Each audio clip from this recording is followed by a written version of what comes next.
Pemirsa, Polda Riau mengungkap ribuan surat keterangan bebas COVID-19 palsu yang diperjualbelikan kepada calon penumpang pesawat di Bandara Sultan Syarif Qasim II Pekanbaru. Polisi menangkap seorang pelaku yang sehari-hari merupakan calo tiket pesawat bandara.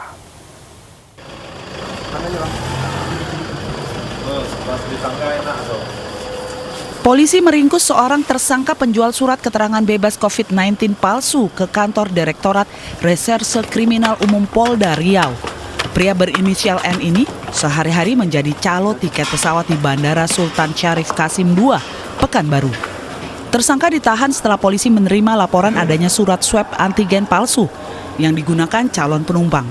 Surat bebas COVID-19 palsu dijual tersangka seharga Rp50 hingga Rp200.000. Selama 3 bulan beroperasi, tersangka berhasil menjual 1.252 surat antigen palsu. Pihak-pihak yang mengambil keuntungan dengan cara pintas mengeluarkan surat antigen yang kemudian dipergunakan untuk perjalanan menggunakan pesawat terbang. Tersangka dijerat dengan pasal 263 tentang pembuatan surat palsu dengan ancaman hukuman penjara selama 5 tahun. Dari Pekanbaru Riau, Indra Yose Rizal, iNews melaporkan. Pemirsa, Rumah Sakit Darurat COVID-19 Wisma Atlet Kemayoran Jakarta terus didatangi warga yang terpapar COVID-19. Jumlah pasien terus meningkat usai libur Lebaran, pemirsa.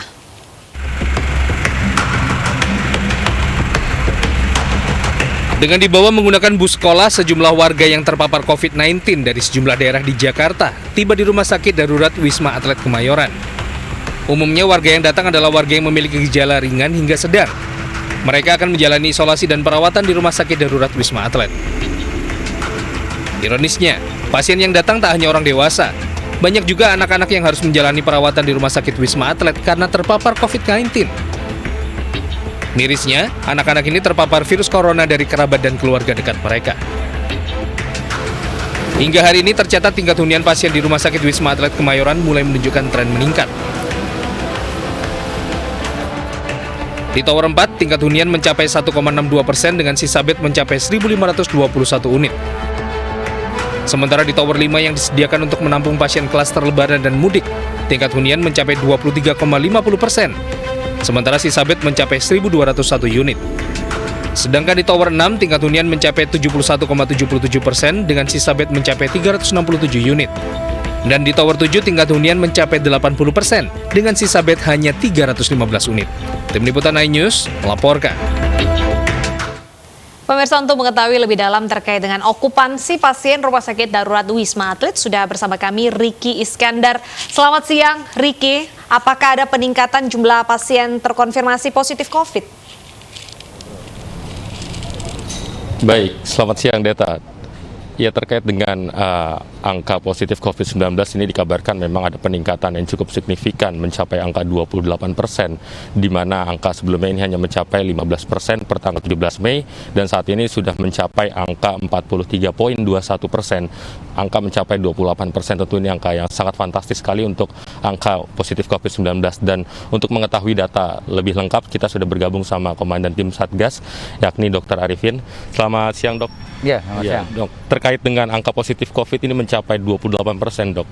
Tinggi sekali. Bagaimana, Dok? Bisa disampaikan angka tersebut ini dari mana saja? Apakah benar dari klaster baru yang kemarin libur Lebaran? Ya, tentunya bisa kami laporkan untuk update hari ini memang kita berada pada posisi huniannya adalah 43,21%, di mana pada waktu sebelum Lebaran tanggal 17 Mei itu kita berada pada angka 15%. Tentunya naiknya juga 28% sampai saat ini ya. Pasien kita waktu itu 900, sekarang sudah 2.590, hampir 2.600. Jadi memang peningkatan ini tentunya memang ada kaitannya dengan efek dari liburan Lebaran yang memang sudah kita prediksi. Jadi minggu kedua setelah Lebaran, minggu ketiga kemungkinan masih ada peningkatan-peningkatan ini, dan memang kenyataannya memang dari puskesmas dari kemarin mengirimkan angka yang meningkat dari jumlah pasien. Baik ada juga klaster yang dari mudik, kemudian ada klaster juga dari efek dari halal bihalal seperti di Kampung Cilangkap yang kemarin, Ciracas juga. Kemudian ada juga yang dari Cilincing ada dikirim 22 orang positif itu dari klaster tahlilan, bahkan tahlilan. Jadi ada orang yang meninggal positif, swab antigennya positif, kemudian mengadakan tahlilan, tetangganya diundang, kemudian banyak yang tertular di situ. Ini yang harus menjadi kewaspadaan kita bersama, bahwa memang saat ini memang masih pandemi dan harus bisa mengendalikan masyarakat luas di sana.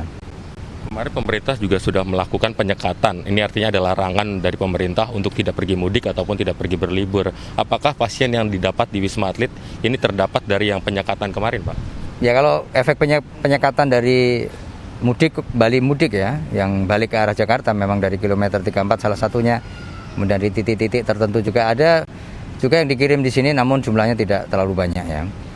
Mungkin mereka juga sudah tahu adanya penyekatan, kemudian mengambil jalur lain bisa juga, karena dari Puskesmas yang mengirim ke sini, kami tanyakan juga ada yang dari mudik, namun tidak melintas di kilometer 34 sehingga mereka terjaring di Polsek juga. Mereka yang dilakukan dengan Puskesmas swab massal antigen dan mereka mengaku dari mudik juga ada juga. Jadi ini mereka juga menyumbang memang dari tentunya memang intinya dari efek dari liburan Lebaran yang memang saat ini masih menyumbang angka positif. Ya, harapan kita seminggu atau 2 minggu ke depan bisa dikendalikan, karena kalau tidak ya meningkat lagi seperti libur Natal tahun baru itu jangan sampai terjadi. Hunian kita hampir 90%.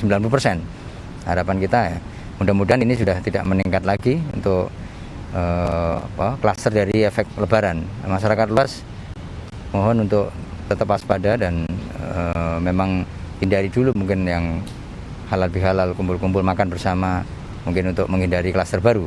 Harapan kita tidak akan terjadi peningkatan kembali. Pak, terakhir Pak, terkait dengan kondisi pasien saat ini, saat tadi Bapak sudah meninjau yang positif ini, apakah memang dia hanya terdampak positif, apakah juga dia yang tidak bisa aktivitas karena positif COVID itu, Pak? Ya, jadi mayoritas sisi memang pasien bergejala ringan ya, kebanyakan bergejala ringan, jadi yang gejala sedang yang ada di HCU, ICU tidak banyak.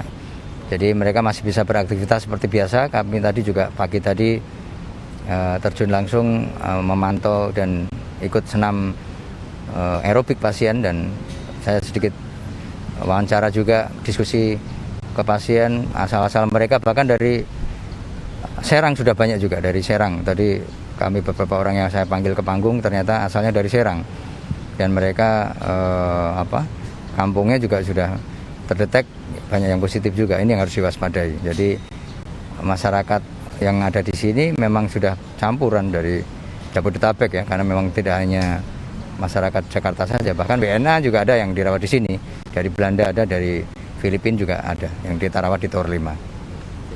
Baik, terima kasih Pak Dr. Arifin. Selamat bertugas kembali Pak, salam sehat. Iya, baik Deta dan Wilson, itu yang disampaikan dari Dr. Arifin, karena memang saat ini juga sudah mulai ada peningkatan, dan juga tidak hanya dari daerah Jakarta saja, ada beberapa daerah yang sudah dirawat, baik juga dari luar negeri ada juga yang sudah dirawat, dan intinya juga masih dalam pengawasan, di mana pemerintah sudah melarang. Faktanya ada angka meningkat karena mobilitas masyarakat ini juga sudah mulai nampak normal, terlihat masyarakat bebas pergi berluar meskipun pemerintah juga sudah melarang. Seperti itu, Deta dan Wilson. Terima kasih Riki atas laporan Anda, selamat bertugas kembali. Pemirsa, seorang warga Yogyakarta gagal mendapatkan vaksinasi COVID-19 lantaran data nomor induk kependudukan miliknya sudah pernah dipakai orang lain. Diduga persoalan ini akibat kelalaian petugas dalam menginput data mereka.